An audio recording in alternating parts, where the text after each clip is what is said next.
October 1943, Eastern Front. A 47-year-old Soviet farmer named Ivan Markov stood in his wheat field and watched 30 German tanks rolling straight toward him. His own officers had already written him off as a fool, ordered him to retreat, threatened him with execution for what he was about to do.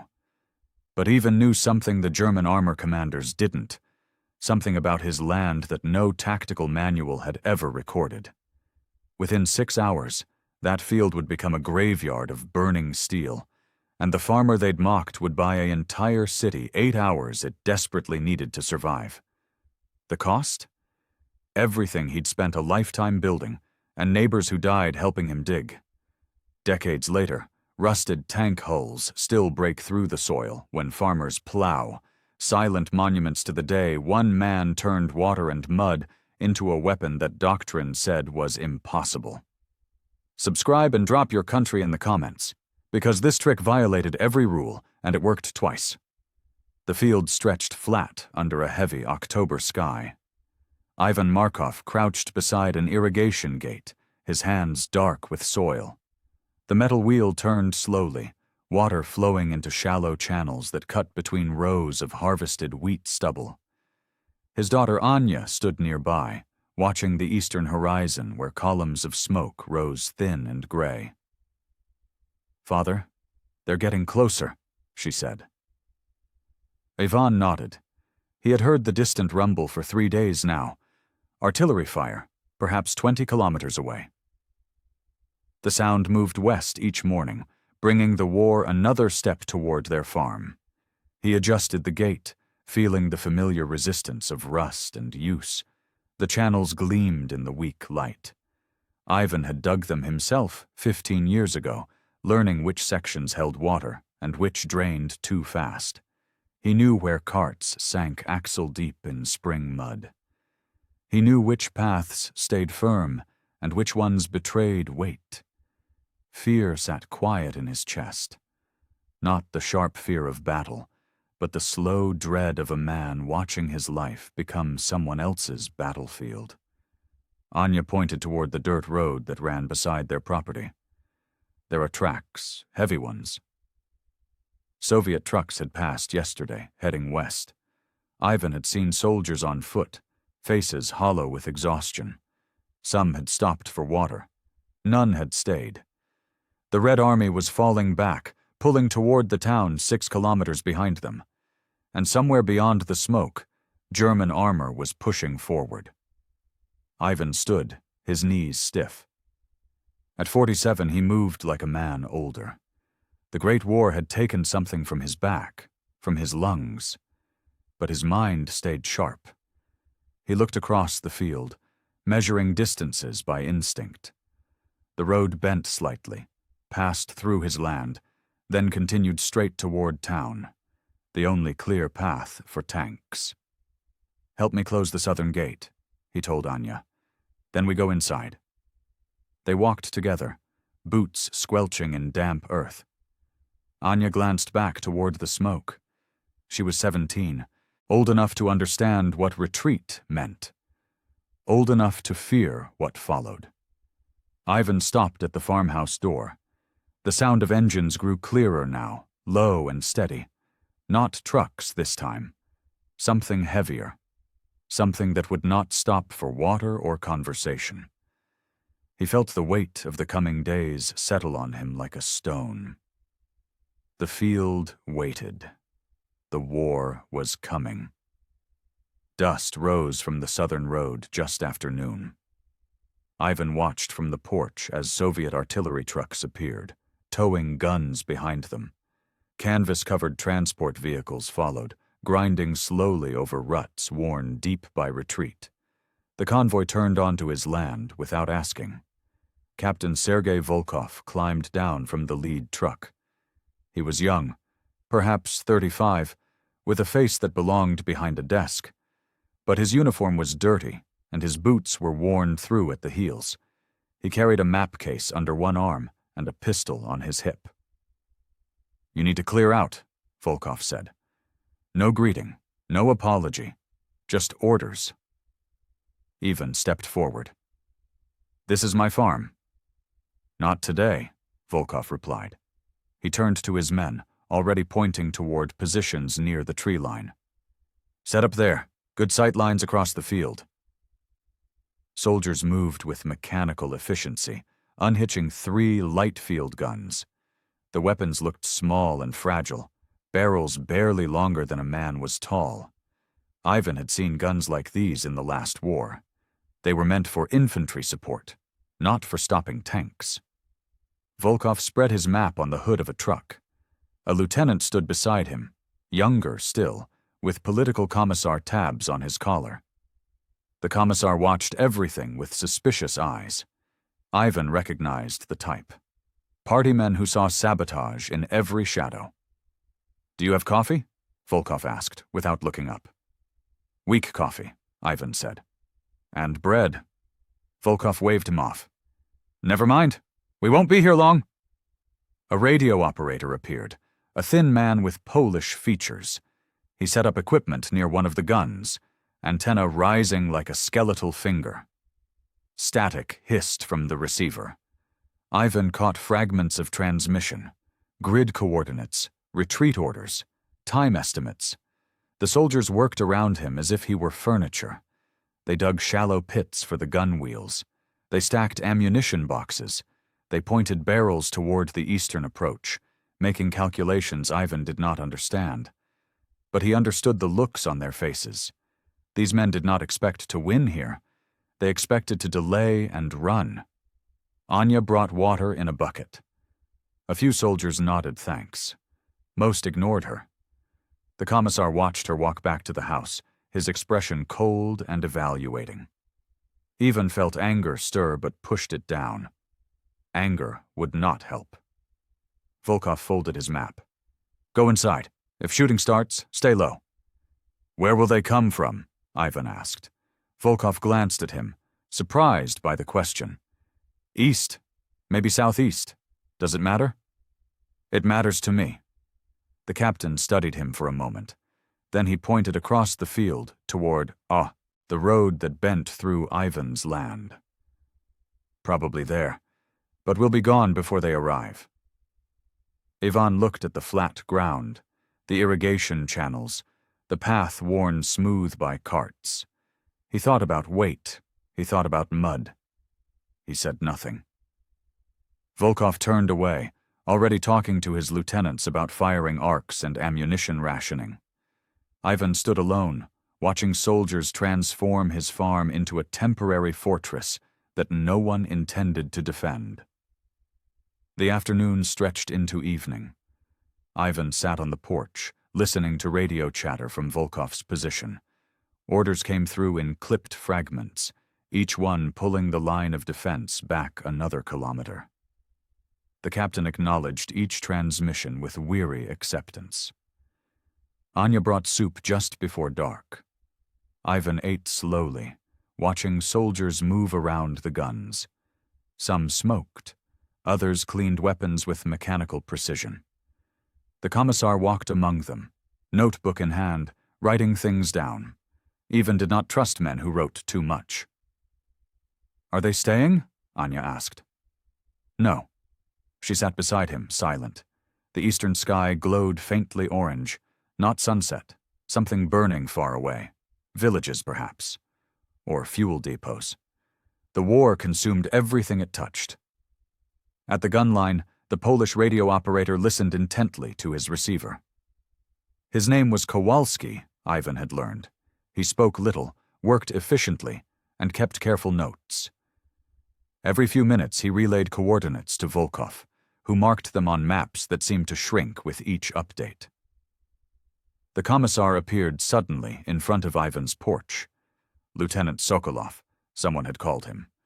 He stood with hands clasped behind his back, chin raised. This position is temporary, Sokolov said. We advance or withdraw as ordered. Do you understand? I understand, Ivan replied. Good. Your crops, your irrigation system, your livestock belong to the state. Do not interfere with military operations.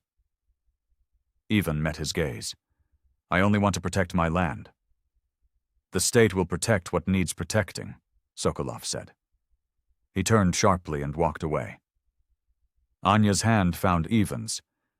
"Father, what if—" "Not now," he said quietly. At the command truck, Volkov received another transmission. Ivan watched the captain's shoulders sag slightly. The message was short. Volkov acknowledged, then gathered his officers. The conversation lasted 3 minutes. When it ended, men began preparing vehicles for departure. Ivan stood. He walked toward Volkov, who was rolling up maps and storing them in the truck. "You're leaving," Ivan said. "Orders." Volkov did not look at him. "We fall back to the inner defensive line. Tonight, if possible. Tomorrow morning at latest." "What about the farm?" "Not my concern." Volkov finally met his eyes. "You should leave too. Go west. Take your family." "And the Germans?" Volkov gestured at the field. "They'll roll right through here. Nothing we can do about it with 3 guns and 200 shells." He climbed into the truck. "Go west, old man. Don't be here when they arrive." The engine started. Soldiers began loading equipment. Ivan stood alone in his field, the sound of retreat already fading into the darkening evening. He looked at the flat ground, the channels, the road, the only path for armor.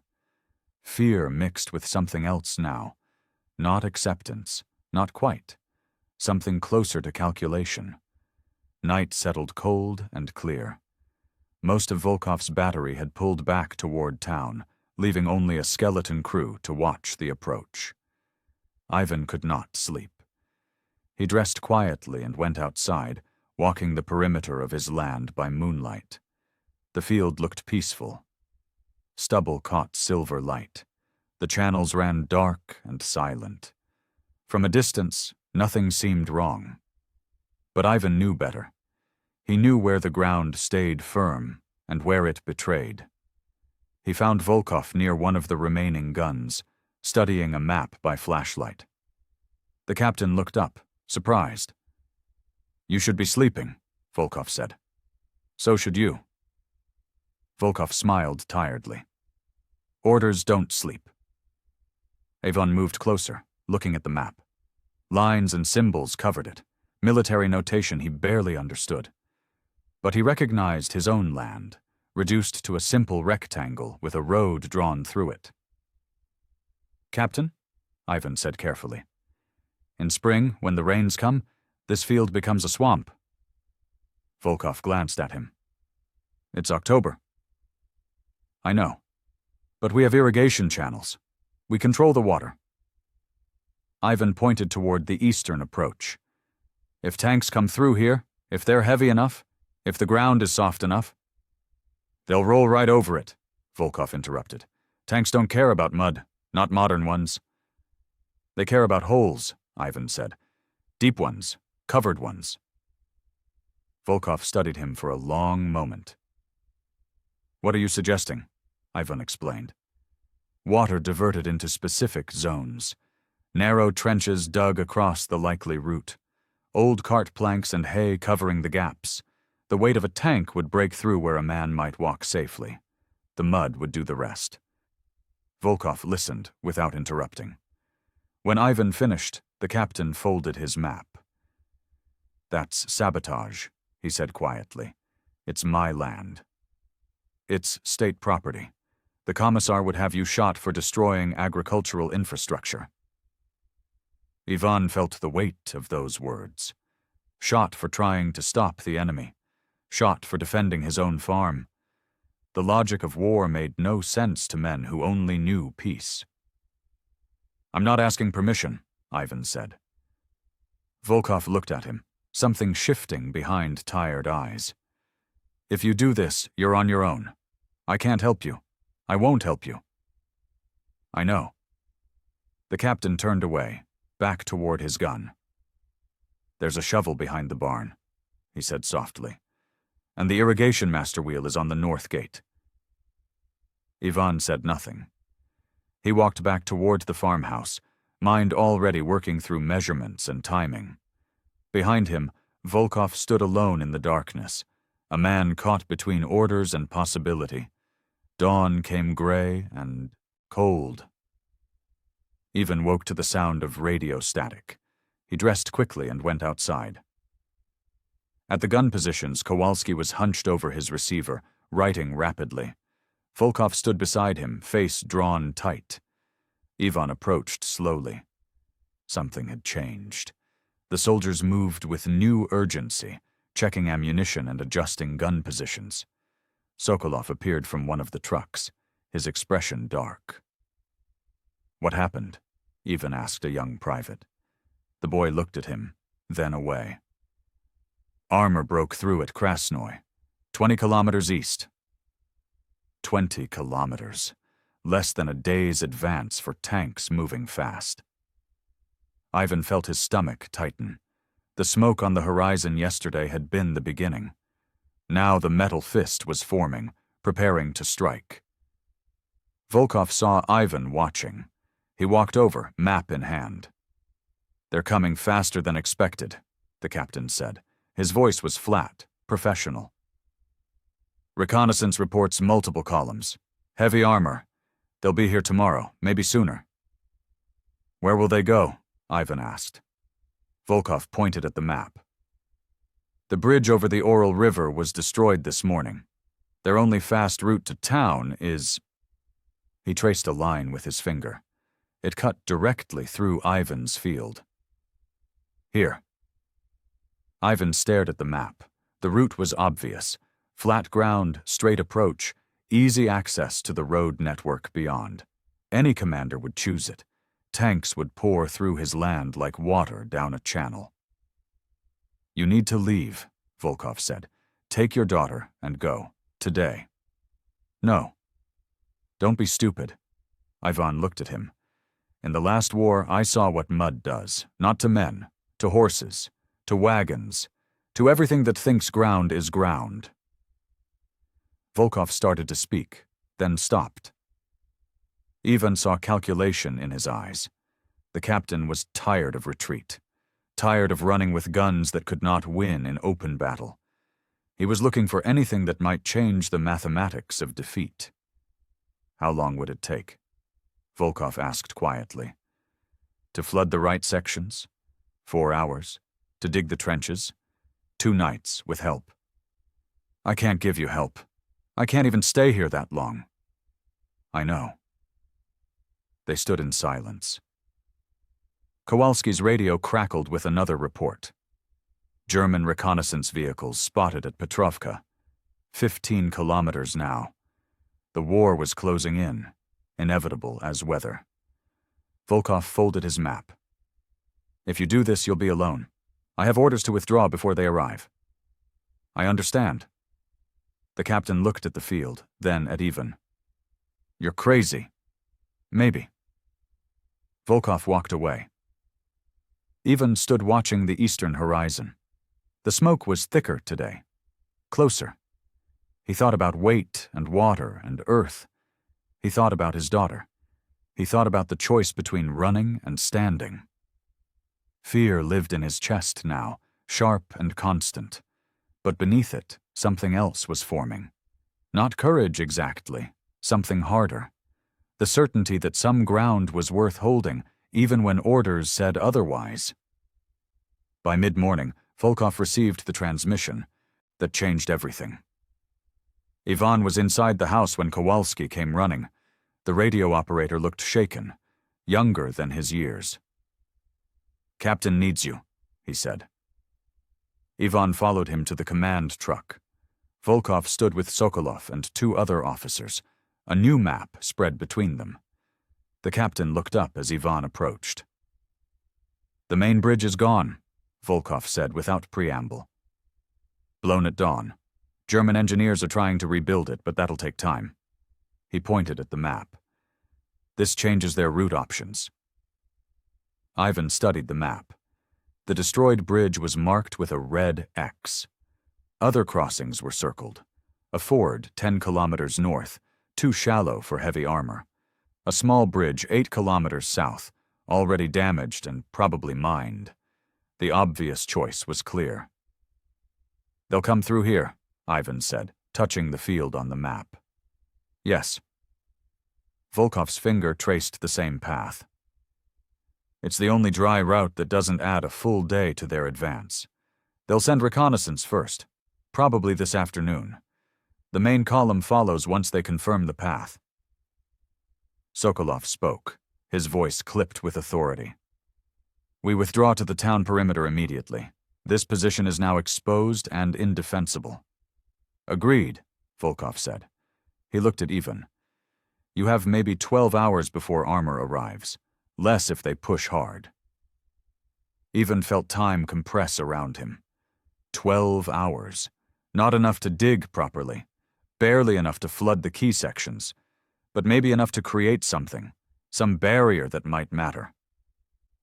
I need people, Ivan said. I can't spare anyone. Volkov began folding the map. Not soldiers, my neighbors. Old men, women. Sokolov stepped forward. You will not organize civilian resistance. That's partisan activity. I'm not resisting, Ivan interrupted. I'm protecting my land. By destroying state agricultural infrastructure during wartime? Sokolov's voice rose. That's sabotage. I could have you arrested right now. Volkov held up a hand. Lieutenant, we don't have time for this. He turned to Ivan. Do what you want with your land. Just stay out of our way. The officers walked toward their trucks. Ivan stood alone with the map in his mind, seeing the field as it would need to become. Not a farm anymore, a trap, a killing ground. He walked the perimeter at noon, measuring distances with his eyes. The route was clear. Armor would enter from the east, following the road as it curved through his property. They would see flat ground and stubble. They would not see the channels that could become rivers. They would not know where the earth stayed firm and where it merely pretended. Anya found him standing at the eastern boundary. Father, what are you doing? Making a choice, he said. That afternoon, Ivan walked to 3 neighboring farms. The first was abandoned, furniture stacked outside, a cart loaded with belongings. The second held only an old man too sick to travel. The third had a family packing to leave at dawn. He found Mikhail, a farmer his own age, loading chickens into crates. You should go, Mikhail said without greeting. The Germans are coming. I know. Ivan explained his plan. Water, mud, hidden trenches, a field transformed into a trap. Mikhail listened, face unchanging. When Ivan finished, the older man spat into the dirt. That's the stupidest thing I've ever heard. Will you help? No. Mikhail lifted another crate. I'm taking my family west. I'm taking what I can carry. I'm not staying to dig holes for tanks that will run over me anyway. Ivan tried 2 more farms. Both refused. By evening, he had commitments from only 2 people. A widow named Ekaterina, whose sons had died in 41, and a wounded soldier who'd been left behind by the last convoy. Not enough. Not nearly enough. He walked back to his own farm as the sun set. Anya met him at the door. She had been crying. Mother is packing, she said. She says we leave tonight. Ivan nodded slowly. That's wise.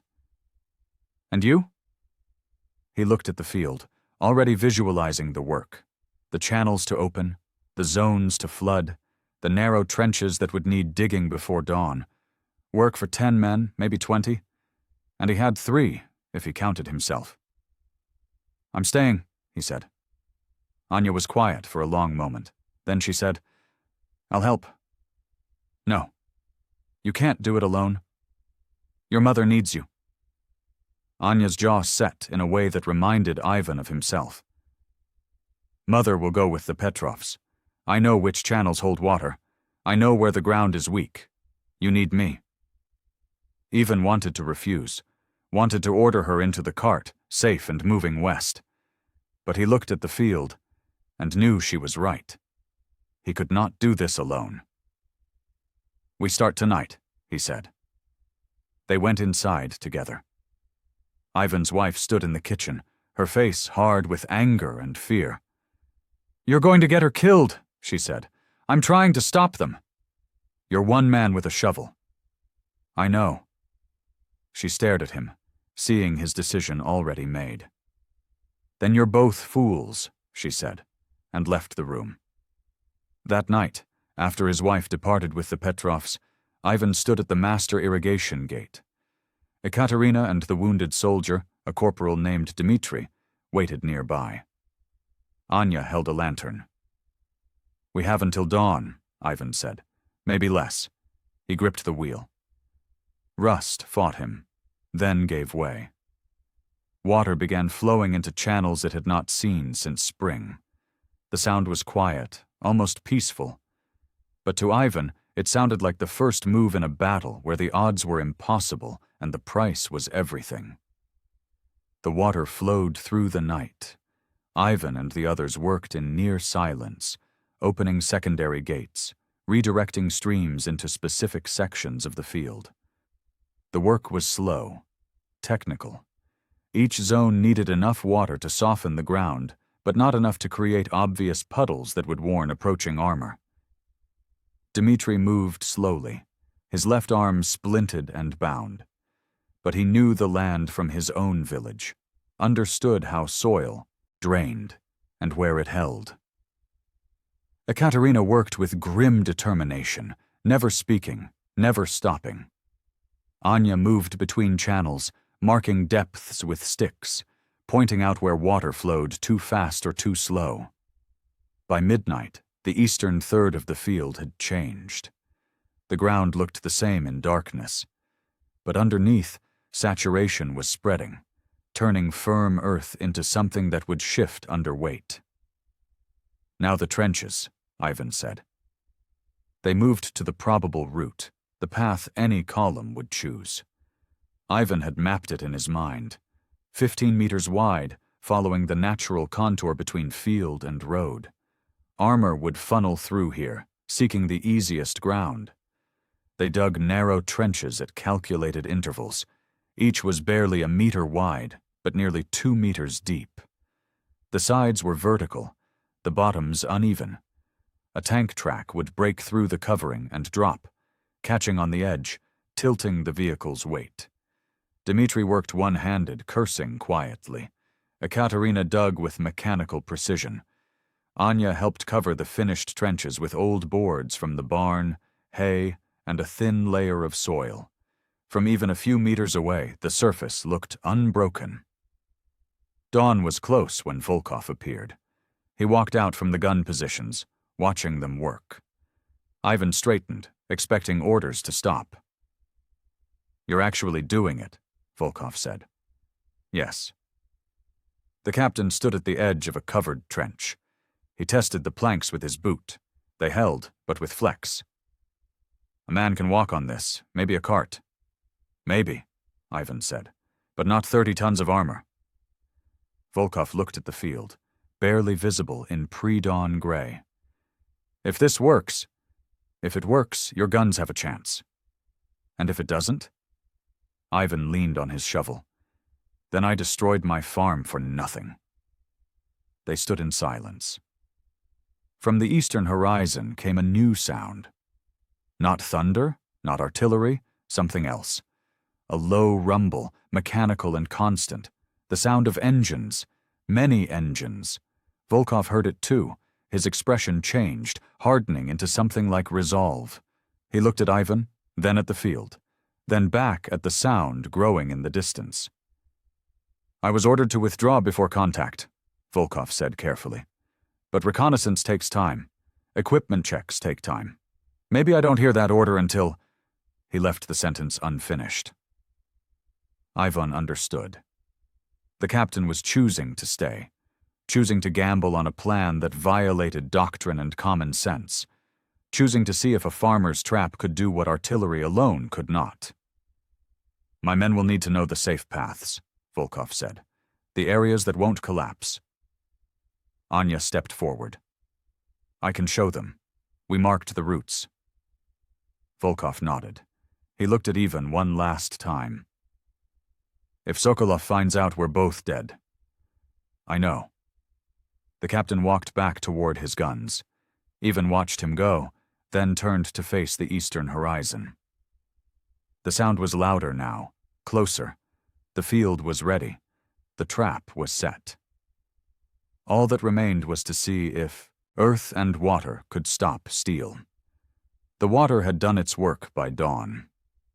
Ivan walked the field alone, testing ground that looked no different than before. His boot pressed down on what seemed firm soil. It gave slightly, mud sucking at his heel. 3 steps away, another patch held solid. The difference was invisible to anyone who did not know. He moved carefully through the zones they had flooded. The eastern section was worst, saturated deep beneath a deceptive crust. The center held patches of quicksand disguised as stubble. Only the northern strip remained truly firm, marked by Anya's subtle signs. A post leaning left, a white stone, a torn cloth tied low. Volkov's guns were repositioned by sunrise. The captain had moved them slightly north, covering the corridor where tanks would have to pass. Kowalski stretched new antenna wire. Dmitri helped, his good arm working the connections while soldiers watched with suspicion. Sokolov appeared at the command truck, his face tight with disapproval. He looked at the field, then at Volkov. "Why are we still here?" the commissar asked. "Equipment check," Volkov said without looking up from his calculations. "Radio problems. Should be ready to move by noon." Sokolov's eyes narrowed. "Noon?" "Yes." The commissar walked towards the field. Ivan felt his stomach tighten. If Sokolov examined the ground closely, if he saw the covered trenches or tested the mud, everything would unravel. The commissar stopped at the field's edge, scanning the horizon. Then he turned back. "By noon," he repeated. "Not later." "Understood." Sokolov walked away. Volkov let out a breath. Ivan realized the captain had been as afraid as he was.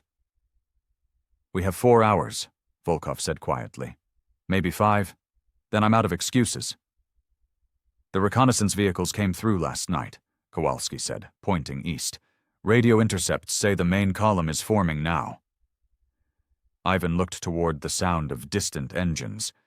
The rumble was constant now, a mechanical heartbeat growing stronger. 4 hours. He thought about the trenches, the mud, the narrow corridor they had created. He thought about 30-ton machines and thin wooden planks. Fear and doubt mixed in his chest. What if the covering broke too soon? What if the tanks saw the trap and simply went around? What if mud was not enough? Anya appeared beside him. "The southern trench needs more boards. The rain last night loosened the covering." They worked together, reinforcing the weakest sections. Ekaterina brought more hay from the barn. Dmitri positioned himself at the northern marker, ready to guide any Soviet vehicles that might need to cross. The trap was as ready as it would ever be. Ivan stood at the eastern edge, looking at his field. He had grown wheat here, raised animals, built a life from this soil. Now it was something else entirely. A weapon, a killing ground. His hands shook slightly as he gripped the shovel. The sound of engines grew louder. Mid-morning brought the first test. Anya saw them first, pointing toward the eastern approach. 2 German reconnaissance motorcycles appeared on the road, moving fast. Behind them came a light armored car, its turret scanning left and right. Ivan dropped behind a low stone wall. Volkov's men froze at their positions, waiting for orders. The captain held up a hand. "No firing. Not yet." The motorcycles stopped at the field's edge. One rider dismounted, walking a few steps onto the ground. He looked around, seeing nothing but harvested stubble and farm debris. He kicked at the soil with his boot. Firm enough. He waved to the others. The armored car moved forward slowly. Its wheels compressed the ground, leaving shallow tracks. It advanced 10 meters, 20. It was heading directly toward one of the covered trenches. Ivan held his breath. The vehicle rolled closer to the trap. 5 meters. 3. The front wheels passed over the covering. The weight held. Then the rear wheels hit the same spot. The planks cracked but did not break completely. The car dipped slightly, lurched, then pulled free. It continued forward, passing safely over the trench. Ivan felt his hope collapse. The covering was too strong. Tanks would simply roll over it. But then the car reached the saturated zone. Its wheels began to sink. Slowly at first, then faster. The driver tried to power through, engine whining. The wheels spun, throwing mud. The car settled deeper, axles approaching ground level. The driver reversed. The engine screamed. The vehicle rocked, then broke free, backing onto firmer ground. It retreated quickly, the crew clearly unnerved. Ivan watched them withdraw. They had tested the field and found it questionable. Not impassable, but difficult. Would that be enough to change their route? Or would they simply report soft ground and send the tanks anyway? The motorcycles followed the car back toward the main road. Dust settled. Silence returned. "They'll come anyway," Volkov said, appearing beside Ivan. They saw the mud, but they also saw the clear path around it. "They'll adjust and push through." "The clear path has the trenches," Ivan said. "If the trenches hold, that car almost made it across." Ivan said nothing. The truth sat heavy between them. The trap was imperfect, partial. It might slow the armor, it might not. Everything depended on weight, speed, and the exact path the tanks chose. Kowalski called from the radio position. "Captain, they're reporting back to their column. I'm hearing—" He paused, translating German intercepts. "They're saying the field is trafficable with caution. They recommend the southern route through the property." The southern route.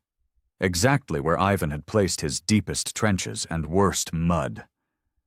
Relief flickered in his chest, brief and uncertain. 2 hours until they arrive, Kowalski added. Volkov looked at his guns, then at the field, then at Ivan.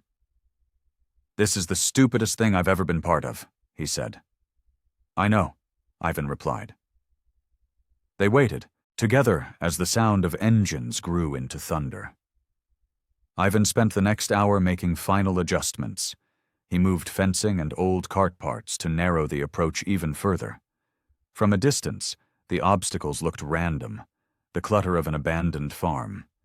But each piece was positioned to guide traffic toward the weakest ground.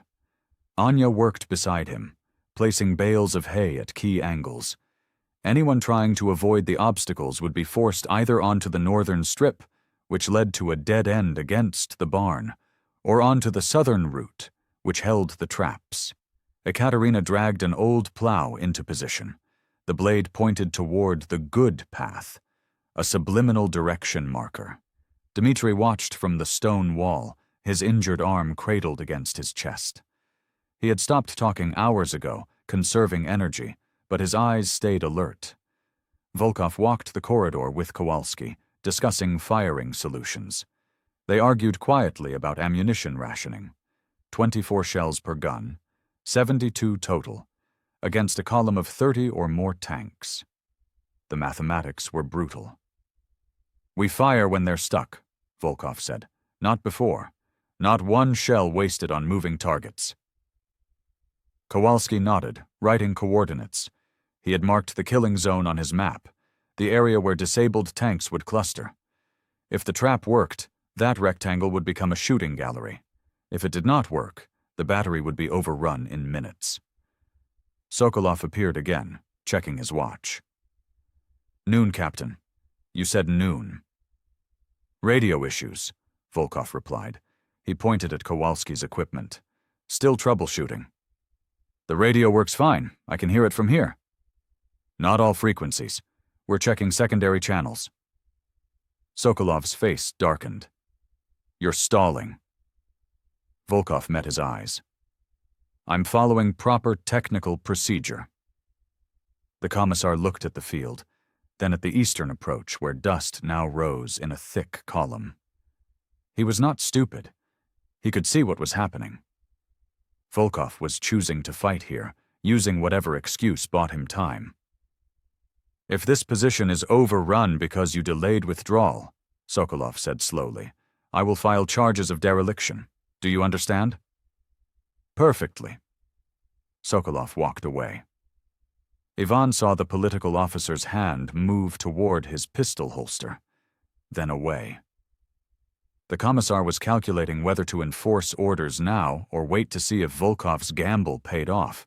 Authority against results, doctrine against survival. "He'll shoot you if this fails," Ivan said quietly. "Probably," Volkov agreed. He adjusted his binoculars, scanning the horizon. "He might shoot you too." "For what?" "For whatever he decides to call sabotage." They stood in silence. The dust cloud grew larger. Individual shapes became visible within it. Tanks, personnel carriers, trucks, a mechanized fist closing toward a handful of guns and a farmer's trap. Ivan touched one of the markers Anya had placed, a small strip of cloth on a fence post, barely noticeable. The safe path. The Fuum, route that led away from disaster. He hoped the Soviet forces would remember it. He hoped someone would survive to need it. The thunder of engines became specific. Metal treads on packed earth, diesel fumes on cold air, the sound of war approaching at 30 kilometers per hour. The column appeared at 1300 hours. Ivan counted vehicles as they materialized through dust and distance. Tanks first, heavy and dark, then lighter armor, then trucks carrying infantry, more than 30 vehicles, more than he had prepared for. Volkov swore quietly. Kowalski wrote numbers with shaking hands. Even Dmitri, the wounded soldier, looked pale. "Too many," Ekaterina whispered beside Ivan. "I know." The lead tank slowed at the road's junction with the field. Its commander stood in the turret, surveying the terrain. Ivan could see him through Volkov's binoculars, borrowed for one brief look.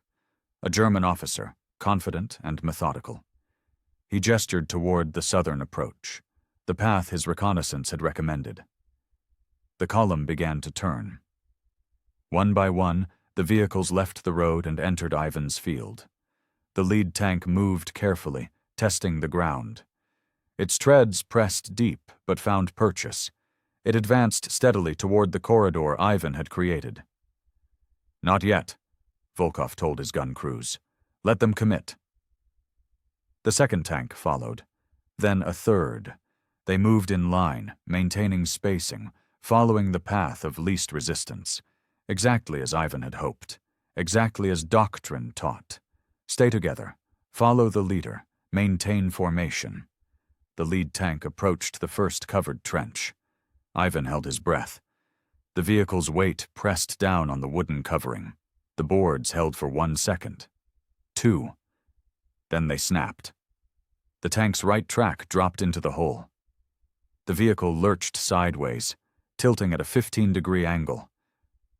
The driver tried to compensate, gunning the engine. The left track spun freely. The right track was jammed in the trench, caught on the vertical wall. The tank was stuck. The second tank slowed, trying to go around. It moved left, onto ground that looked solid.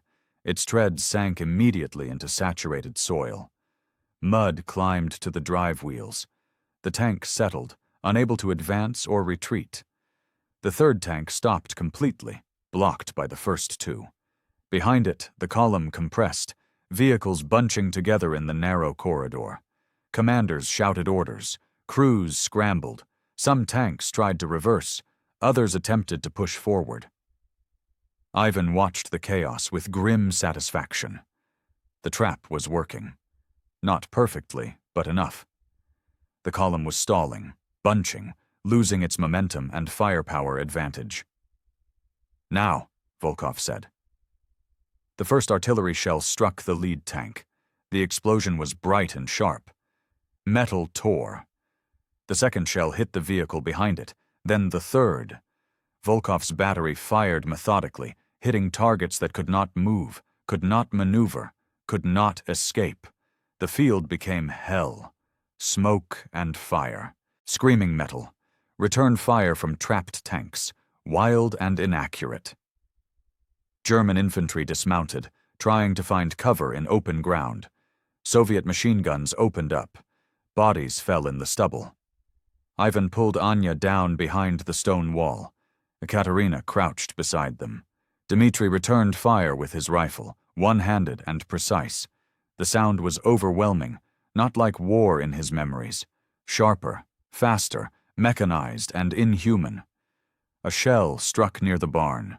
Wood exploded. Fire caught immediately. Ivan watched his livelihood burn and felt nothing but a cold calculation. The barn was cover for the enemy. Better that it burned now. "We're doing it!" Anya shouted over the noise. "We're stopping them!" Ivan said nothing. They were stopping some, but more kept coming. The battle continued for 3 hours. Volkov's guns fired until their barrels glowed. Kowalski directed fire with mechanical precision, adjusting coordinates as new targets appeared. The artillery crews worked like machines, loading and firing in a rhythm born of desperation. The trapped tanks became burning wrecks. Some crews escaped, running across open ground. Soviet rifles cut them down. Others stayed inside, dying when ammunition cooked off or fuel ignited. The smoke rose thick and black, obscuring the eastern approach. But the German column adapted. Their commanders saw the trap and began finding ways around it. Lighter vehicles skirted the northern edge, probing for firm ground. Some found it. They advanced past the killing zone, threatening to flank Volkov's position. "Left gun. Shift fire," Volkov ordered. "Hit those personnel carriers." The leftmost artillery piece swung its barrel, fired. A carrier exploded, but 2 more got through, disgorging infantry into the tree line. Now Soviet gunners had to watch 2 directions. The mathematics of defense grew worse. Ivan saw the danger. He grabbed Dmitri. "The northern route. We need to block it." "With what?" "The tractor. Anything." They ran toward the barn. Fire had consumed half the structure, but the tractor sat untouched in the yard. Ivan climbed into the seat. The engine turned over, coughing blue smoke. Dmitri hung on the side as Ivan drove toward the northern strip. Bullets cracked past them. Ivan kept going. He positioned the tractor across the firmest ground, creating an obstacle. Not much, but enough to slow vehicles, force them to choose different paths. A German squad appeared from the smoke. 10 men, advancing with rifles. Dmitri fired. 1 German fell. The others scattered, seeking cover. Ekaterina appeared from nowhere, an old hunting rifle in her hands. She fired twice. Another German dropped. The squad retreated. Ivan jumped from the tractor and ran back towards the stone wall. Anya was there, her face streaked with soot and tears. She grabbed his arm. "Father, the ammunition." Ivan looked at the guns. Kowalski was counting shells, his expression desperate. Less than 20 remained. The battery had fired more than 50 rounds. The barrels were worn. The crews were exhausted, and the German column was still coming. Volkov appeared, his uniform torn and bloody. "We're almost dry. 10 minutes of fire left, maybe 15. "How many tanks stopped?" Ivan asked. 8 destroyed, 5 disabled, maybe 3 more damaged. Volkov's voice was flat. "But there's still a dozen functional vehicles out there, and they're figuring out the trap." Ivan looked at the field. His beautiful trap. It had worked. It was working. But it was not enough. The enemy was too large, too skilled, too determined. They would get through eventually, and when they did, nothing would remain but ruins and bodies. "Pull back," Ivan said. "Take your men and go."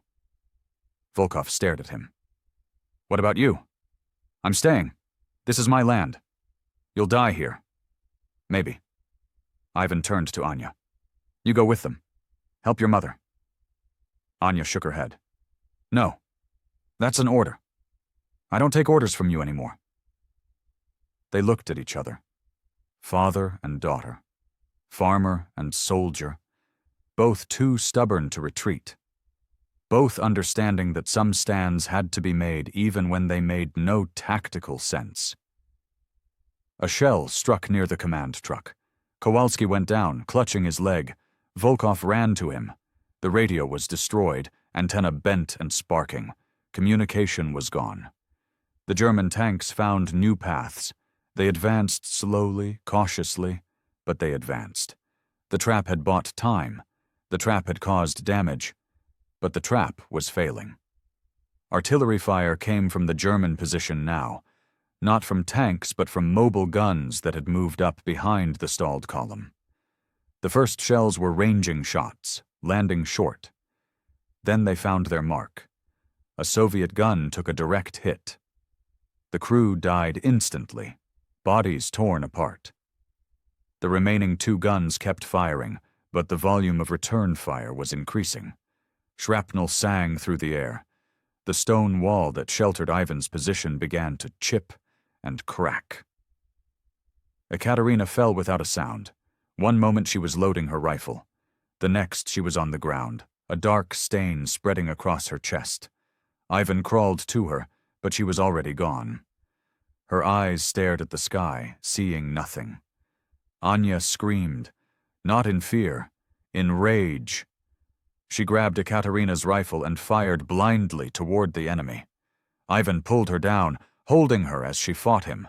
Her body shook with sobs or fury or both. The barn collapsed completely, sending up a fountain of sparks. The heat was intense even from 100 meters away. Ivan's entire legacy was burning. The house would be next. Then the fields. Everything he had built across decades reduced to ash and craters. Dmitri crawled toward them, his face gray with pain. His leg was bleeding, shrapnel embedded deep. "We need to move," he said. "They're flanking." Ivan looked north. German infantry was advancing through the smoke, using destroyed vehicles for cover. They would reach the gun positions in minutes. The Soviet crews were down to their last shells. They had no defense against infantry assault. Volkov appeared, half carrying Kowalski. The radio operator's leg was mangled. He would not survive without medical care. "We're done here," Volkov said. "Fall back to the truck." "What about the guns?" Ivan asked. "Spike them. Destroy the breaches. Move." The crews worked frantically, sabotaging their own weapons to prevent capture. They grabbed what ammunition remained and ran toward the last functioning truck. German fire intensified. 2 soldiers fell. A third made it to the truck but died slumped against the tailgate. Ivan helped load Kowalski into the vehicle. The operator's blood stained the metal floor. Dmitri climbed in, still clutching his rifle. Anya stood beside Ivan, refusing to move. "Get in," Ivan told her. "Not without you." "I'm right behind you." Volkov started the engine. "Now or never, old man." Ivan pushed Anya toward the truck. She climbed in, turning back with tears streaming down her face.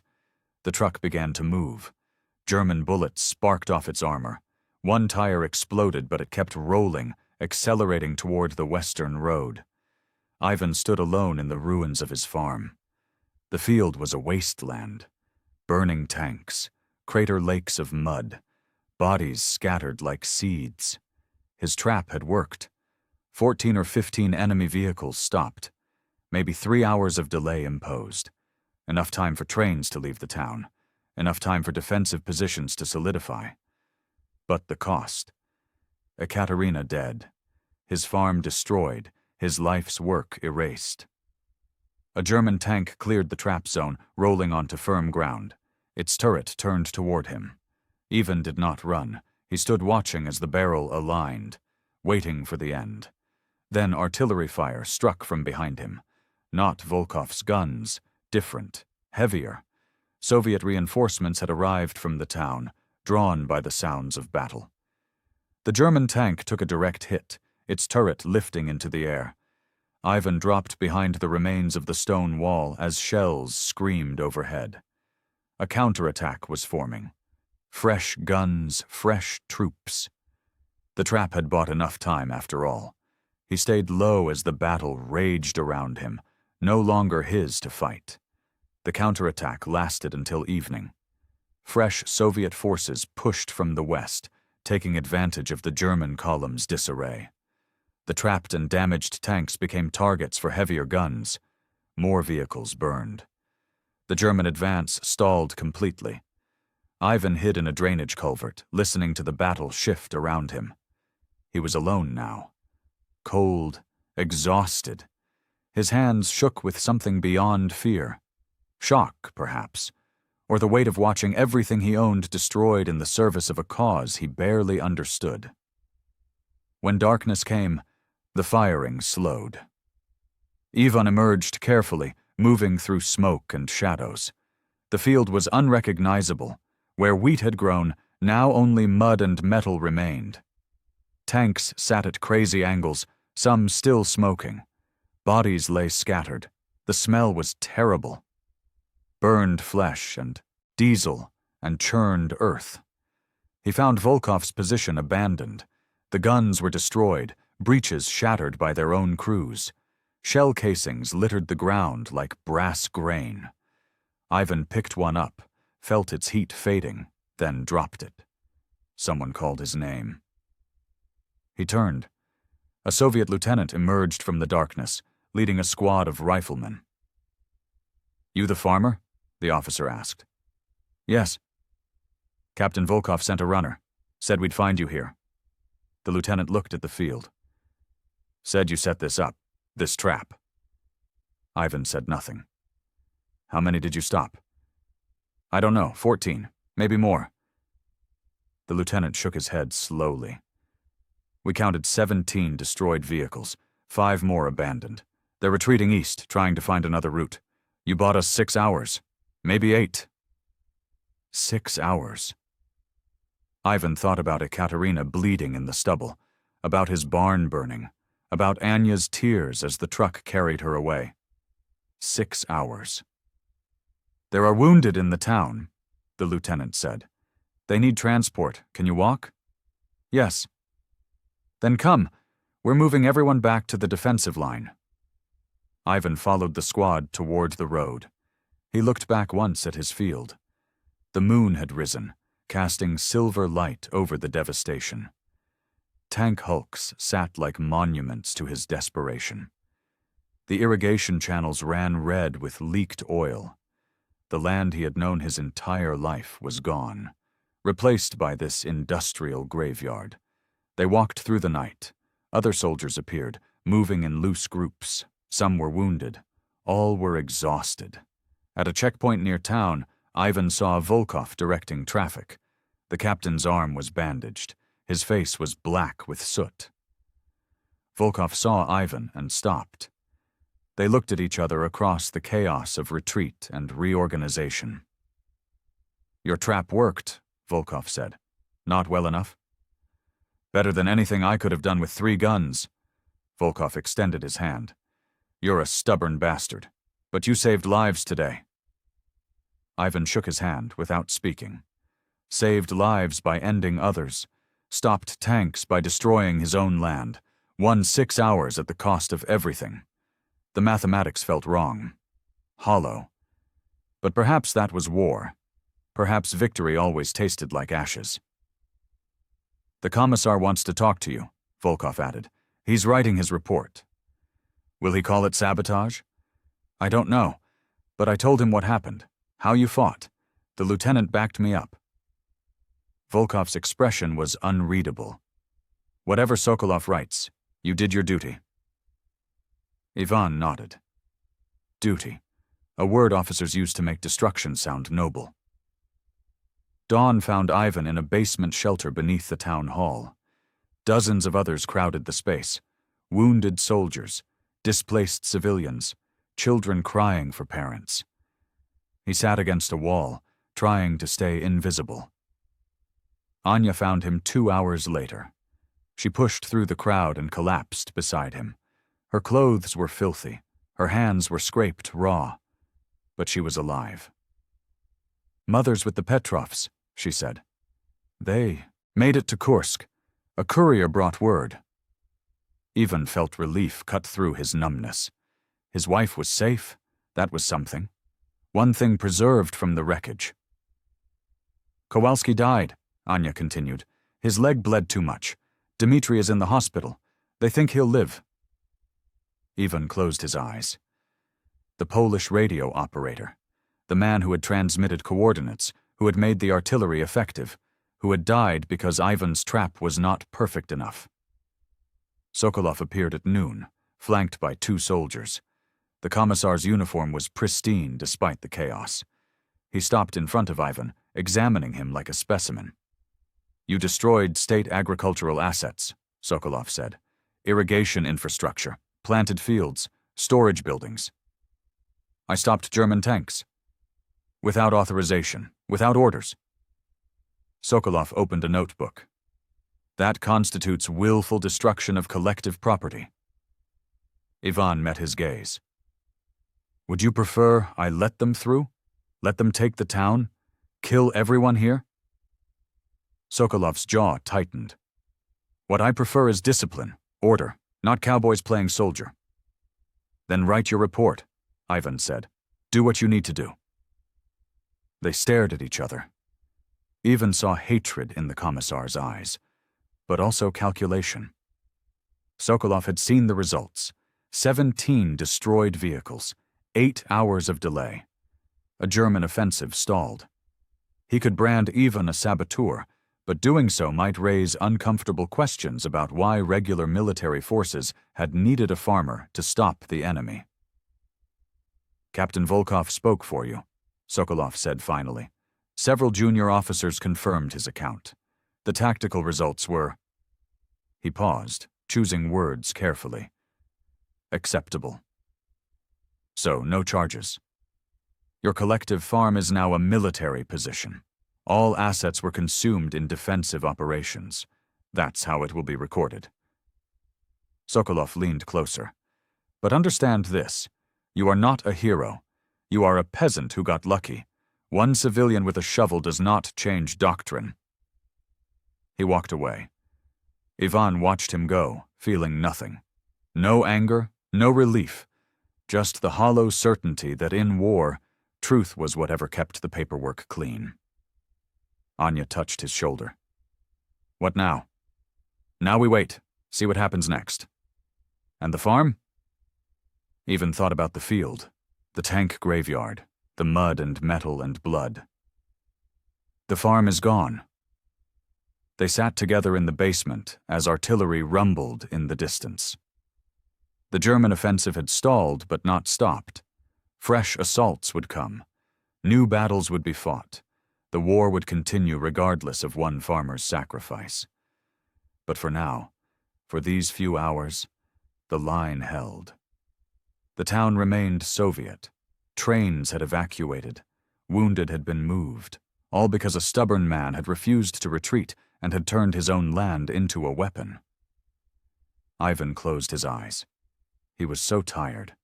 Tired of war, tired of choices with no good outcomes, tired of surviving when others had not. Anya leaned against him. "Father?" "Yes?" "I'm proud of you." Ivan said nothing. Pride seemed like the wrong word for what he felt, but perhaps it was the only word she had for understanding what they had done, what they had lost, what they had barely saved. He held her hand and waited for orders that would send them somewhere else, somewhere the war had not yet reached, though he suspected no such place existed anymore. The respite lasted 18 hours. Ivan spent them in the basement shelter, sleeping in brief fragments, waking to the sound of distant artillery. Each time he woke, he checked for Anya. Each time, she was there. At dawn on the second day, the bombardment intensified. The building shook. Dust fell from the ceiling. Someone shouted that German forces were massing for another push. Fresh armor had arrived from the south. The column Ivan had stopped was regrouping. Volkov appeared at the shelter entrance. His arm was properly bandaged now, but he moved stiffly.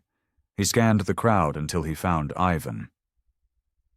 "They're coming back," the captain said. "Different route this time, but they'll pass through your field again. There's no other way."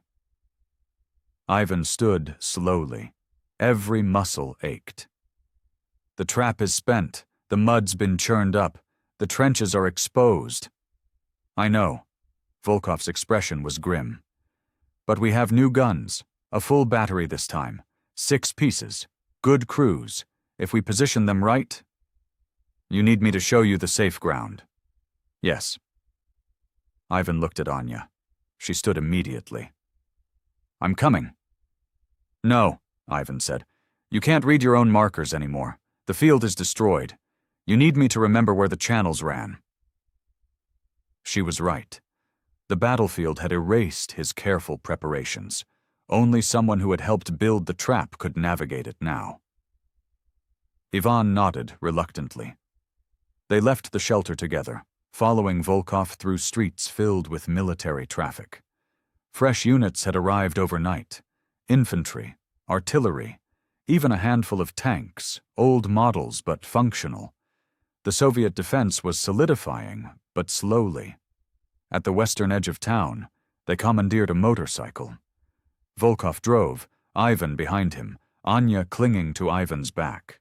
They raced toward the farm through pale morning light. The field appeared like a vision from hell. Burned tank hulks sat in frozen agony. Craters held dark water mixed with oil. The ground was torn, churned, reformed into something alien. Ivan's throat tightened. This had been his land. Now it was a cemetery. Volkov stopped at what had been the northern boundary. The new Soviet battery was positioning itself, guns unlimbering under the command of a major Ivan didn't recognize. The officer looked at them with irritation. "Who are you?" the major demanded. "The farmer who made the trap," Volkov said. "He knows the ground." The major's expression shifted slightly. "You're Markov? The one from the reports?" Ivan nodded. "Show me where we can position guns without sinking. Show me where they'll come through." Ivan walked the ruined field with Anya. She pointed out where channels had been, where the water had soaked deepest. Some areas remained treacherous. Others had been compacted by tank traffic into something almost solid. The trap was not gone, just transformed, unpredictable. They marked safe positions with stakes. The major directed his guns into place. 6 heavy pieces, proper artillery this time, enough to hurt armor, maybe enough to stop it. "They'll come at noon," the major said, checking his watch. "Intelligence says 24 vehicles, medium and heavy tanks. They're angry about yesterday. They want revenge." Ivan looked east. The sound was already building. Engines. Many engines. The Germans were not probing this time. They were committing. "Can you hold them?" Ivan asked. The major smiled without humor. "If your mud works again? Maybe. If not?" He shrugged. "Then we die here." The German column appeared at 11:45 hours. Ivan watched from behind an artillery position. Anya crouched beside him. The enemy had learned. They approached in a different formation, wider and more cautious. Scouts moved ahead, testing ground with poles. But they had to cross the field. There was still no other route.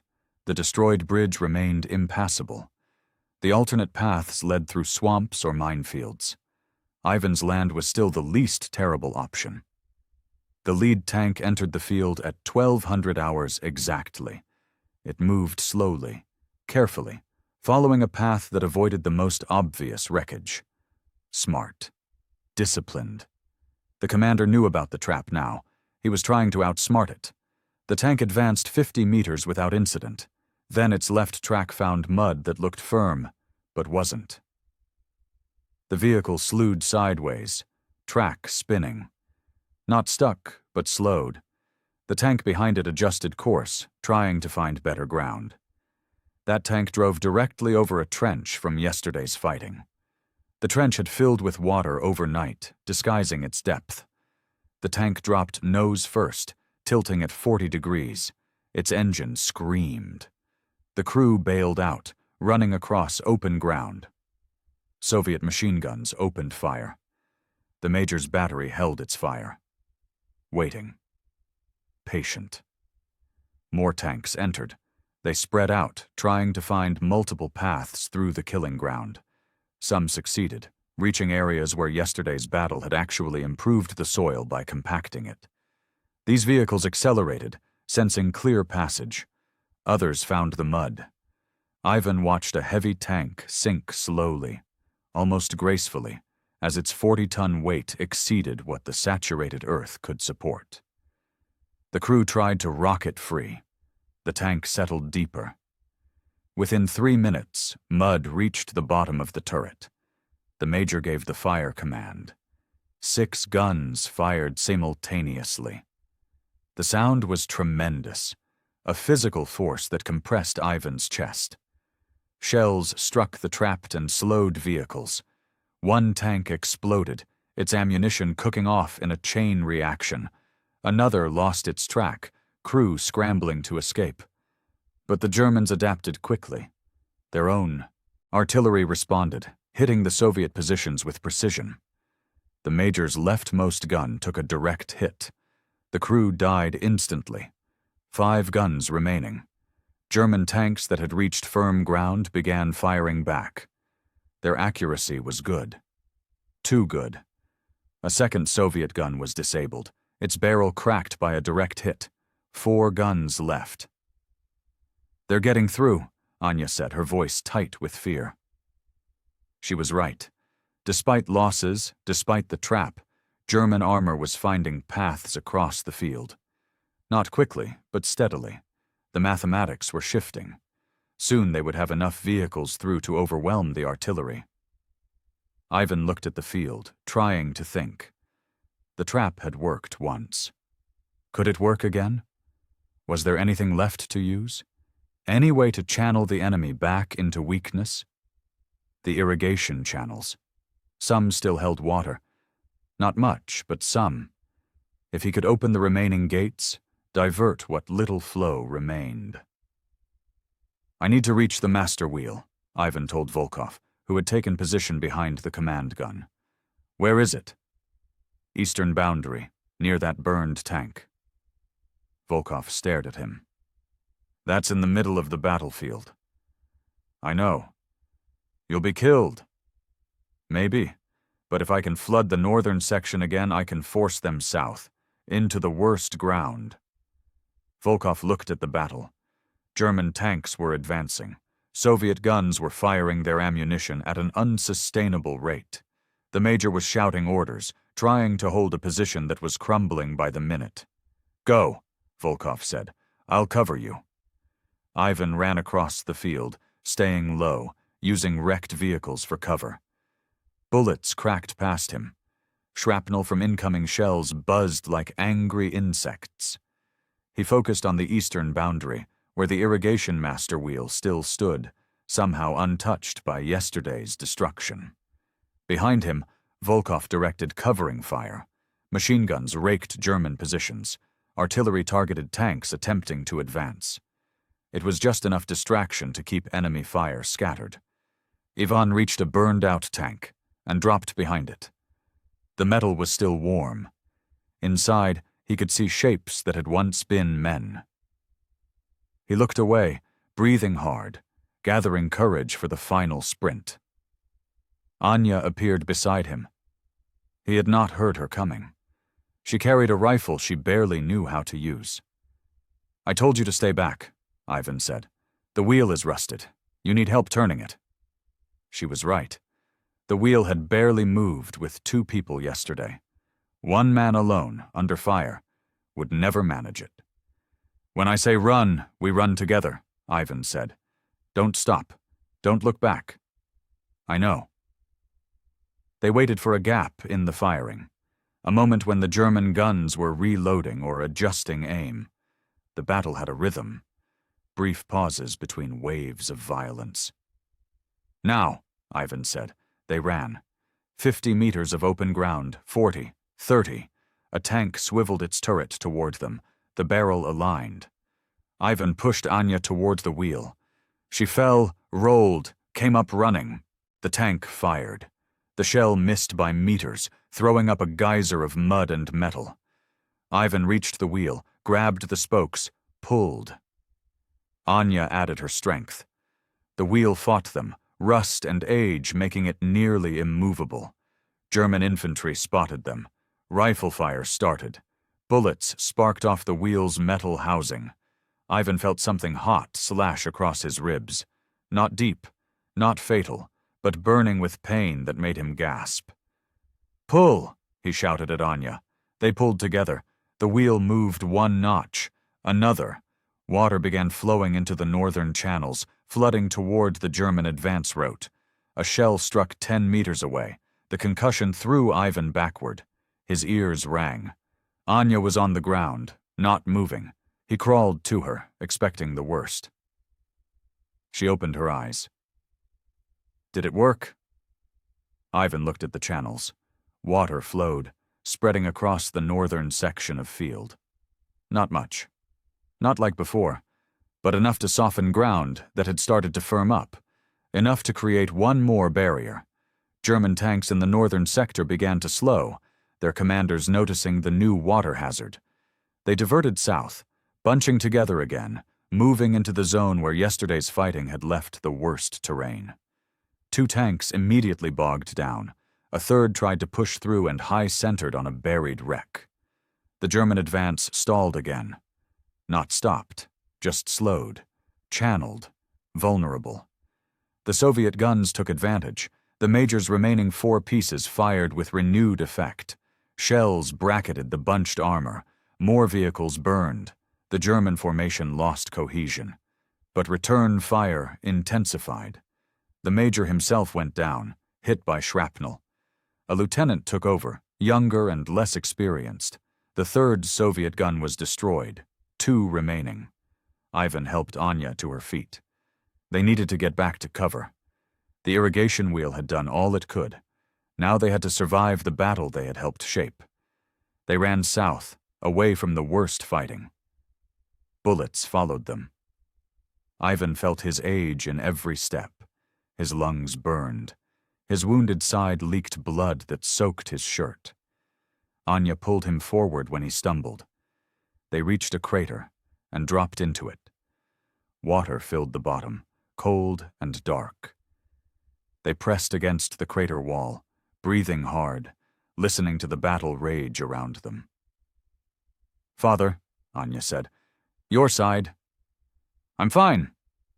"You're bleeding." "I know." She tore a strip from her shirt and pressed it against his wound. The pain was sharp but bearable. Ivan had been hurt worse in the last war. This was nothing. A scratch compared to what others had suffered. He looked over the crater rim. The battle was reaching its climax. German tanks were trying to force their way through despite losses. Soviet artillery was down to 2 guns and dwindling ammunition. The outcome hung balanced on a knife edge. Then fresh engines sounded from the west. Soviet reinforcements, not just infantry this time. Tanks, old models, but tanks, nonetheless. 6 of them, grinding forward to counter the German advance. The tide shifted. German commanders, seeing fresh armor and realizing their advantage was gone, ordered withdrawal. The column pulled back, leaving their stuck and damaged vehicles behind. The advance was over. The battle ended as suddenly as it had begun. Guns fell silent. Engines faded. Only the crackle of flames remained, and the moans of wounded scattered across the field. Ivan climbed from the crater. Anya helped him walk toward the Soviet positions. Soldiers were emerging from cover, checking casualties, counting what remained. The young lieutenant stood among the guns, his face stunned with disbelief that they had held. Volkov found Ivan near the command position. The captain's arm was bleeding again, bandages soaked through, but he was alive, They were both alive. "It worked," Volkov said. "Again. Twice you've stopped them with nothing but mud and water." Ivan looked at his field. More tanks littered the ground now. More bodies. More destruction. The land he had known was utterly gone, transformed into a graveyard of machines and men. "At what cost?" Ivan asked. Volkov had no answer. The major died that afternoon, never regaining consciousness. The lieutenant took command by default. His name was Petrov, and he looked barely 20. He organized the position with nervous efficiency, ordering ammunition counts and casualty reports. Ivan sat with Anya behind what had been his barn. Only the foundation remained now, blackened and crumbling. She cleaned his wound with water from a canteen.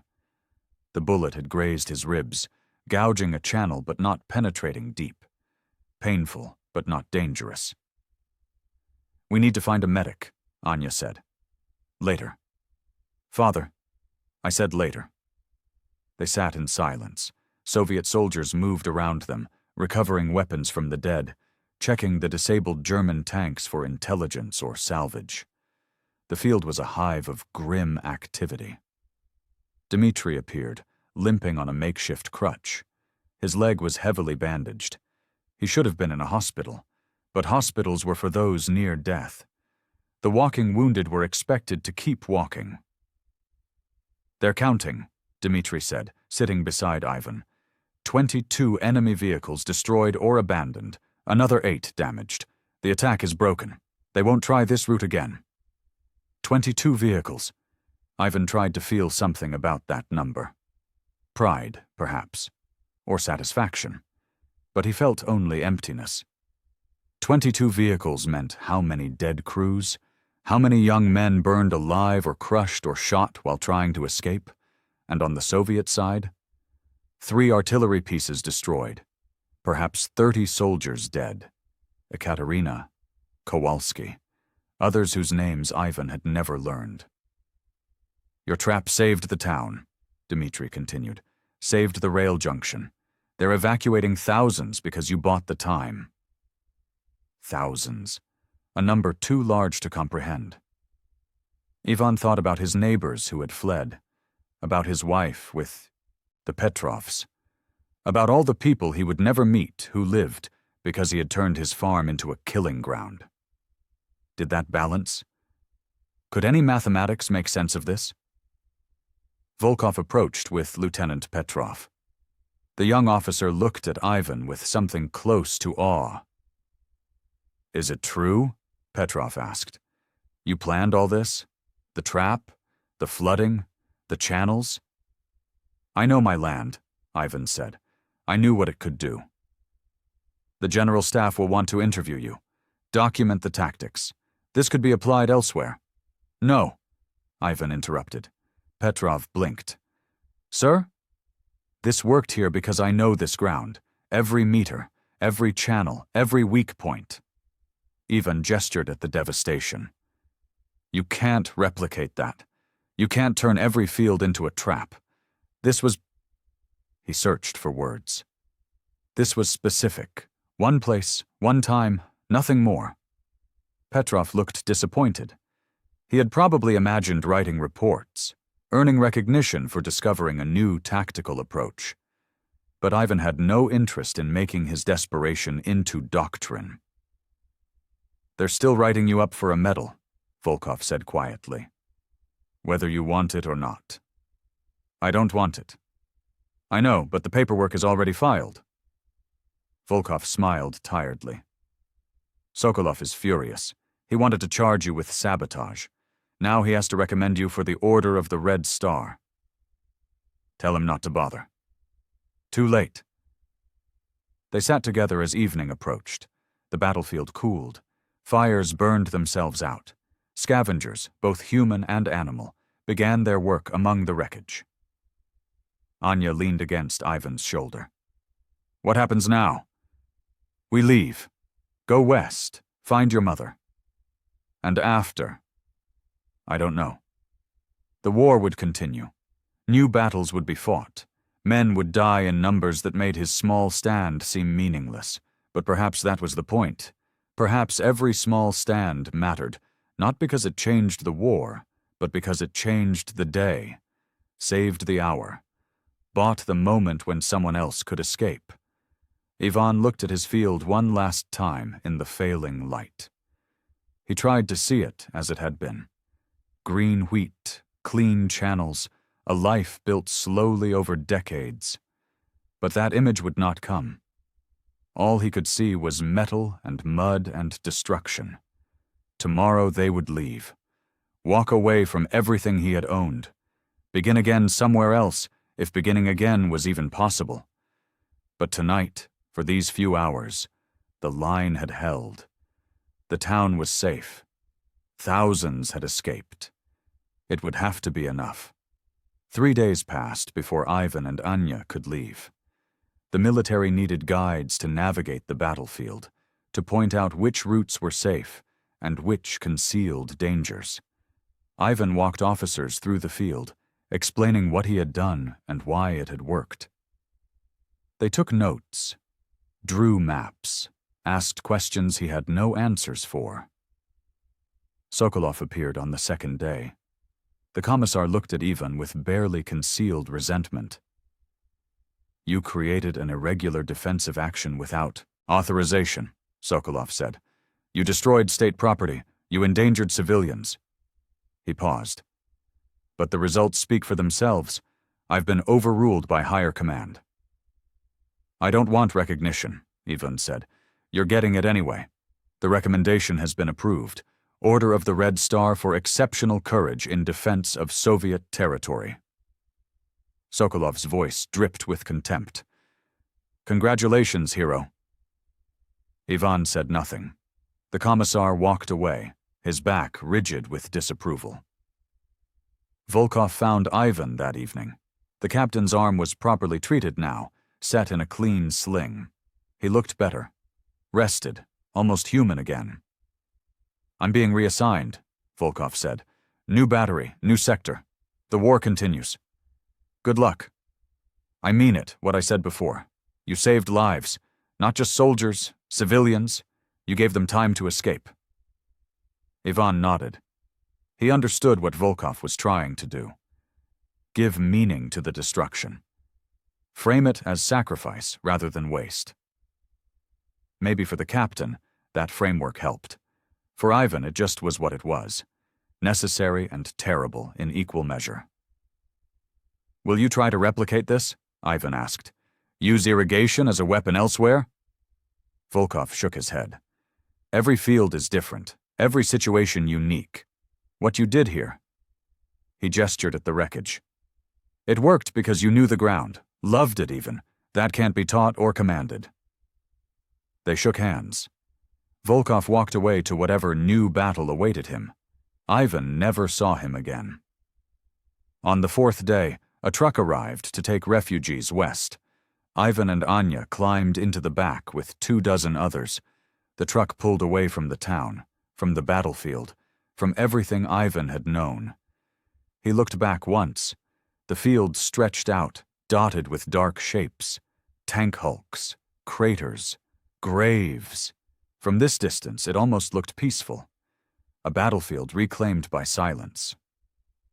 Anya took his hand. "Will we come back?" "I don't know. Maybe after the war. What if there's nothing left to come back to?" Ivan thought about that. The house destroyed, the barn burned, the channels ruined. But the land remained. Changed, scarred, but still there. Soil that would eventually heal. Grow again. Return to what it had been, or close enough. "Then we'll rebuild," he said. The truck carried them west, away from the front, toward an uncertain future. Behind them, the tank graveyard waited in silence, a monument to one farmer's desperate stand that would be forgotten by history, but remembered in whispered stories among those who had been there. 2 months later, Ivan found his wife in a refugee camp outside Kursk. She had aged years in weeks, her face drawn and gray. When she saw him and Anya, she wept without sound, holding them both. They lived in a tent through the winter. Ivan worked on a collective farm, doing whatever labor needed doing. Plowing, hauling, mending equipment. His wounded side ached in the cold, but he worked anyway. Work was all that kept the memories at bay. The medal arrived in January. A courier delivered it in a small box, along with an official certificate. Ivan opened the box once, looked at the red star, then put it away. He never wore it, never showed it to anyone except his family. Anya asked about it sometimes. "Why don't you keep it out? You earned it." "It's just metal," Ivan said. "It means you did something important." "I know what I did. I don't need metal to remember." Stories filtered back through the refugee network. The tank graveyard at Markov's field had become something of a legend among local units. Some soldiers claimed 30 vehicles destroyed. Others said 50. The numbers grew with each telling, becoming myth rather than history. Ivan let the myths grow. The truth was simpler and sadder. He had turned his life's work into a trap, stopped an attack, bought time, lost everything. No amount of storytelling would change those facts. In spring, news came that the sector had been liberated. Soviet forces had pushed west, reclaiming the territory lost in previous years. The town was Soviet again. The field was Soviet again. Everything Ivan had bled for was back under the flag he had fought to protect. But he did not return. Not then. The war still raged.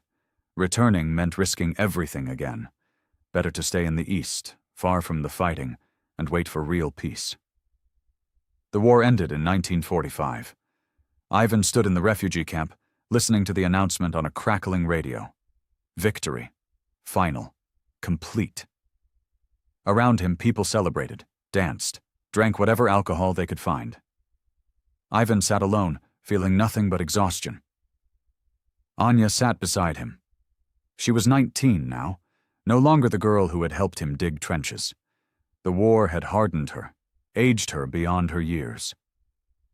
"Will we go back now?" she asked. "Do you want to?" She thought for a long time. "I don't know. What's there to go back to?" "Probably nothing," Ivan said honestly. "But it's still our land." They returned in summer of 1945. The journey took weeks, hitching rides on military trucks and freight trains. When they finally reached the town, Ivan barely recognized it. Buildings had been rebuilt. New construction filled spaces where ruins had been. Life had returned, faster than he had thought possible. The field was another story. Ivan stood at its edge, Anya beside him, staring at what remained.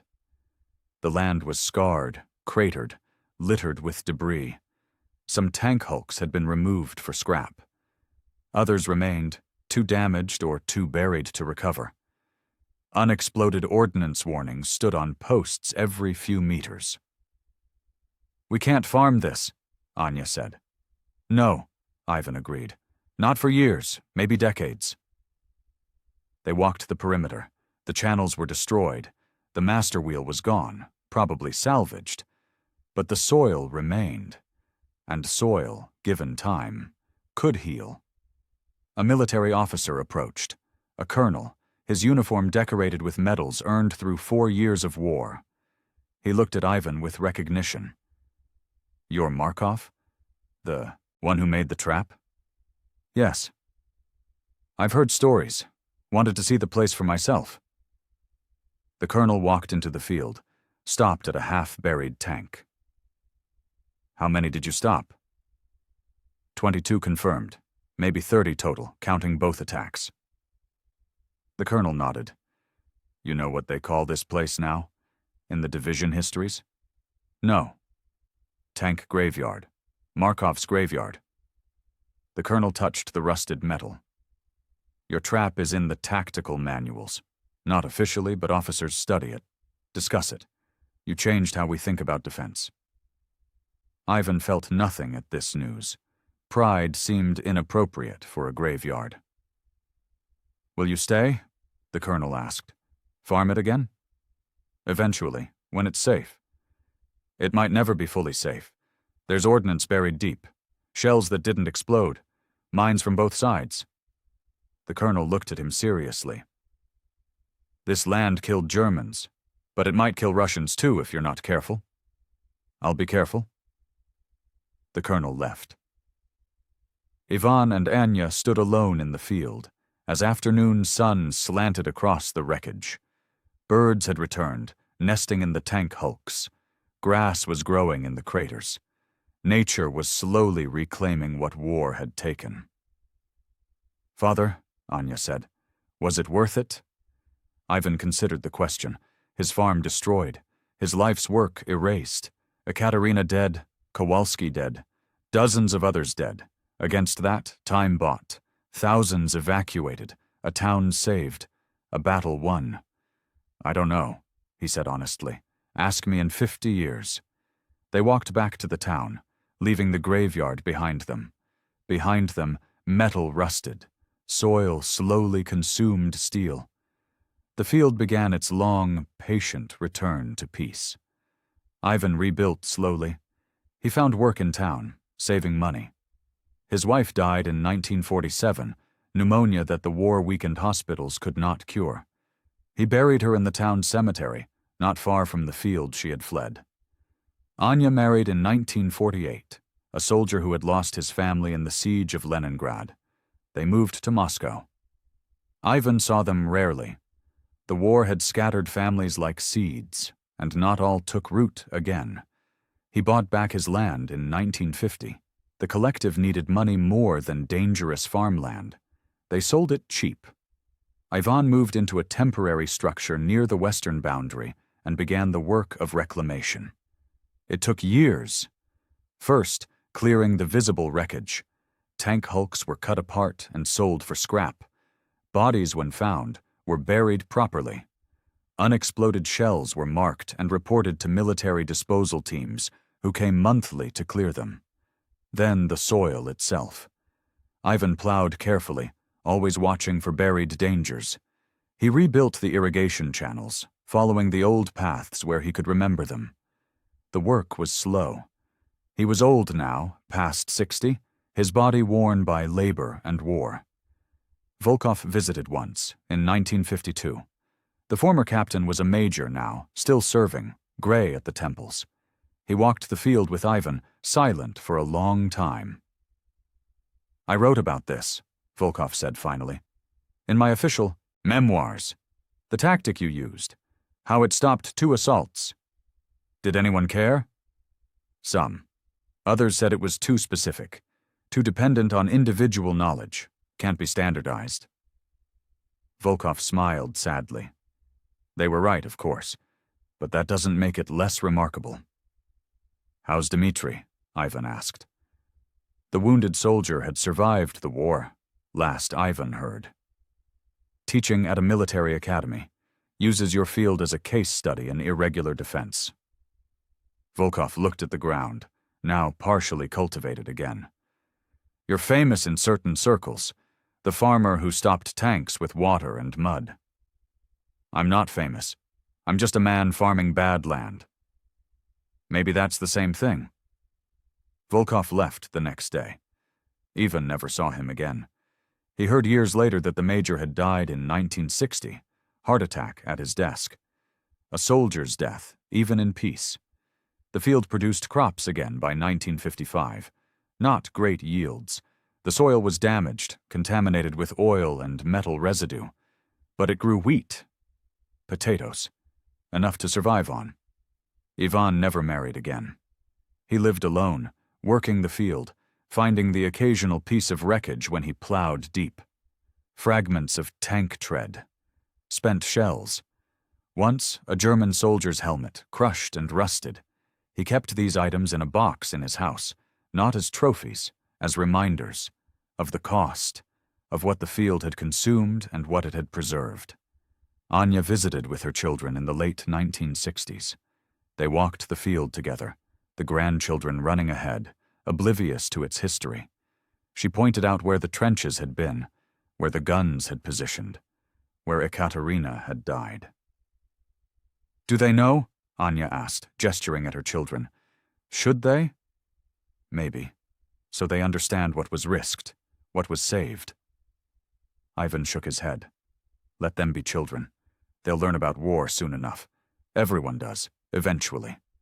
The grandchildren found a piece of tank armor, small and harmless. They played with it, imagining battles. Ivan watched them and felt time collapse, remembered his own youth, his own innocence before the first war, before the second, before the field became a graveyard. "Are you happy here?" Anya asked. "Living with these ghosts?" Ivan thought about that. Happy was the wrong word. Content, perhaps, or simply resigned. This was his land. These were his ghosts. He had made them. He would tend them. "I'm where I need to be," he said. The years passed. Soviet historians came occasionally, recording testimonies for archives that few would ever read. Ivan told them what he remembered. They wrote it down with official precision, turning memory into data. Young officers visited, wanting to study the terrain. Ivan showed them where the trap had worked, explained the channels, the weight calculations, the mud's properties. Some understood. Others left disappointed, seeking secrets that did not exist. In 1970, a film crew arrived. They wanted to make a documentary about local heroes of the Great Patriotic War. Ivan refused to participate. The crew found other veterans, filmed other stories. His remained untold in any official sense. Dmitry died in 1975. Ivan attended the funeral in Moscow.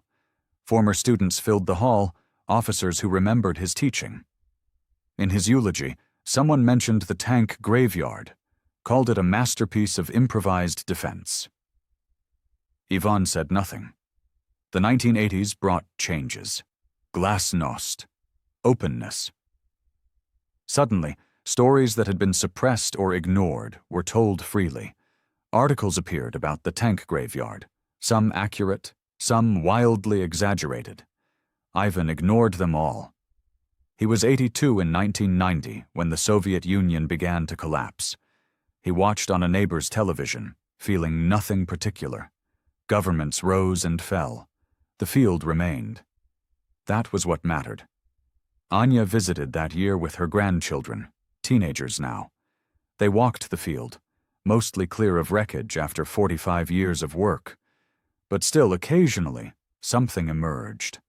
Metal breaking through soil like a bone through skin. "This will be yours someday," Ivan told the oldest grandson. "When I'm gone." "What should I do with it?" the boy asked. "Farm it. Remember it. Don't let people forget what it cost." "Cost who?" "Everyone," Ivan said. He died in 1993, quietly, in his sleep. Anya buried him at the eastern edge of the field, under a simple marker. No mention of medals, no reference to battles, just his name and dates. A farmer who had lived on this land and was buried in it. Epilogue 2015. The field stretches flat under an autumn sky, much as it did 72 years ago. A modern tractor works the soil, GPS-guided, efficient. The driver is Ivan's great-grandson, Mikhail, 28 years old, and barely remembering the old man's funeral. He stops the tractor when the plow catches on something. It happens occasionally. The field still holds secrets. He climbs down to investigate, expecting a rock or old foundation stone. Instead, he finds metal, rusted steel, part of a tank track. He digs carefully around it with a hand spade, exposing more. An entire section of tread, buried shallow, waiting 7 decades to be found. Mikhail sits back, looking at the rusted metal. His grandmother told him stories about his great-grandfather, about water and mud and desperation. He had half believed them. Old war stories, exaggerated by time. But here was proof. Physical evidence that this field had been something other than farmland, had been a trap, a killing ground, a place where ordinary people had done extraordinary things. He calls the regional museum. They arrive 2 days later, excited. They excavate carefully, recovering the tread and, underneath it, part of a hull. Identification numbers still visible, faintly. A German Panzer IV, destroyed October 1943. The museum director wants to recover the whole tank, make it a monument. Mikhail refuses. The field is working land, has been for decades, will be for decades more. That's what his great-grandfather wanted.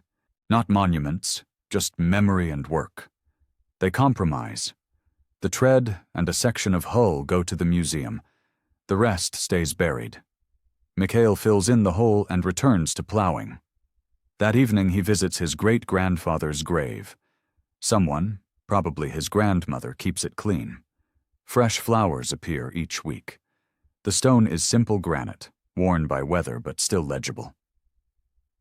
They want to call this place a historical site, Mikhail says to the stone. Put up signs. Bring tourists. He pauses. I told them no. Said you wanted it farmed, not preserved. The wind moves through the wheat stubble. In the fading light, Mikhail can almost see the ghosts his grandmother described. Tanks burning, men running, a farmer and his daughter digging trenches by moonlight, almost, but not quite. The past is buried too deep now, covered by 70 years of plowing and planting and harvest. The field has returned to its purpose, growing food, supporting life, doing what fields are meant to do. But underneath, always underneath, the metal waits, the bones of a battle that changed the war in ways too small to record, but too important to forget. A graveyard beneath the wheat. A monument to the ordinary people who stood when standing seemed pointless. Mikhail walks back to his truck. Tomorrow he'll finish plowing. Next week, planting. The work continues, the land endures. And somewhere in the soil, rust continues its patient work, slowly erasing the evidence of one farmer's desperate courage. That's how it should be, Mikhail thinks. Some things should be remembered in stories, not monuments. Should live in memory, not museums. Should remain part of the land they defended, not extracted and explained. He drives away as darkness settles. Behind him, the field waits. Silent.